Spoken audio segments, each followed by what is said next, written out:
After that night, nothing ended loudly. There was no dramatic goodbye, no final argument, no last chance to explain. Life simply continued. Without you, the morning after I lost you, the world looked the same.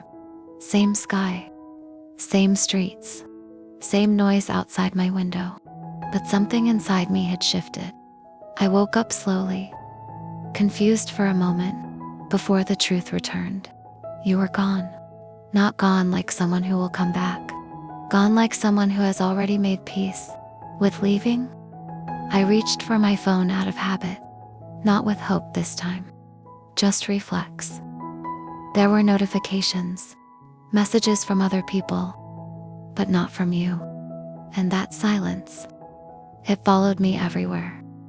I carried it into the shower, into my meals, into conversations where I smiled, but didn't really listen. People talked to me, and I answered, but inside, I was still standing in that last conversation, still rereading words. That changed everything. Some days, I felt okay, not happy, just functional. I went through routines like they were instructions. For surviving, wake up, work, eat, sleep, repeat. And then there were nights. Nights were honest. They didn't pretend. At night, there was no one to distract me, no noise loud enough to cover the truth. That's when I missed you the most. Not because I wanted you back, but because I missed who I was when I believed in us. I missed the version of me that waited with hope instead of fear. I tried not to look at your profile, tried not to wonder if you were happier now. But healing isn't clean. It's messy. It's slow. And it's full of moments you don't feel proud of. Some nights, I opened my note. All the letters were still there. Every feeling I had hidden. Every word I had saved for a moment that never came. I read them without rushing, without judgment. And for the first time, I didn't blame myself.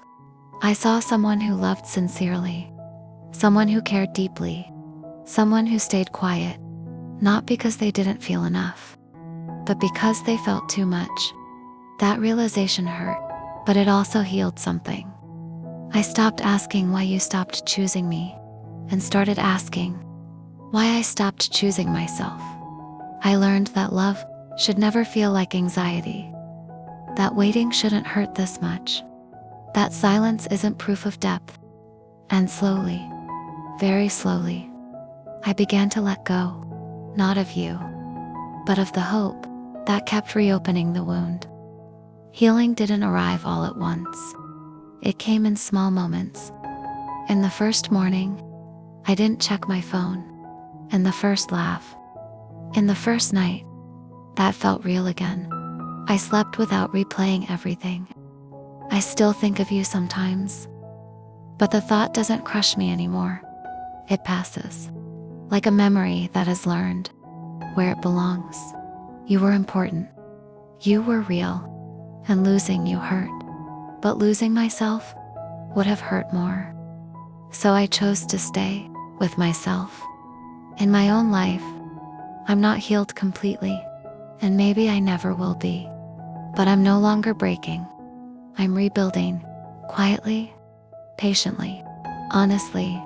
And for the first time since that night, I don't feel empty. I feel stronger. Subscribe if you want to hear the next one.